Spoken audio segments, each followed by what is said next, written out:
150 টাকায় 3টি অস্থির গ্যাজেট নিয়ে হাজির হলাম আজকের ভিডিওতে। তো চলুন কথা না বাড়িয়ে শুরু করি আজকের ভিডিওটি। প্রথমে যে গ্যাজেট নিয়ে কথা বলতে যাচ্ছি সেটা হলো বোতল লাইট। এই লাইটগুলো দেখতে অনেক সুন্দর এবং বাসাবাড়িকে অনেক সুন্দর করে তুলবে। তবে বোতল লাইট বোতল সহকারে কিনতে গেলে 500 টাকা বা তার থেকে বেশি পড়ে যাবে, কিন্তু শুধু লাইট দারাজ থেকে 100 টাকারও কমে পেয়ে যাবেন। সো দারাজ থেকে 100 টাকা দিয়ে লাইটটি কিনে আপনারা নিজেরাই বাড়িতে এরকম বোতল লাইট প্রস্তুত করতে পারেন। দ্বিতীয় নম্বরে যে গ্যাজেটটি রাখা হয়েছে এটি মূলত আলোকিত টেপ। এগুলো আপনারা বিভিন্ন সুইচ বা সিঁড়িতে লাগাতে পারেন সেফটির জন্য। হঠাৎ কারেন্ট চলে গেলেও আপনি সিঁড়িতে চড়তে পারবেন। এই টেপগুলা সাইকেল বা গাড়িতে লাগালে রাতে অনেক সুন্দর দেখায়। সো এই টেপগুলা আপনি দারাজ থেকে 50 টাকায় কিনতে পাবেন। তবে এই টেপের দাম নির্ধারণ হয় এর সাইজের উপরে।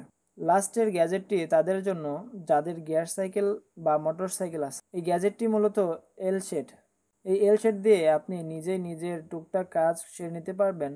এটি দারাজ থেকে 195 টাকায় পেয়ে যাবেন। এই ছিল আজকের video. Thanks for watching my video and do subscribe for more videos.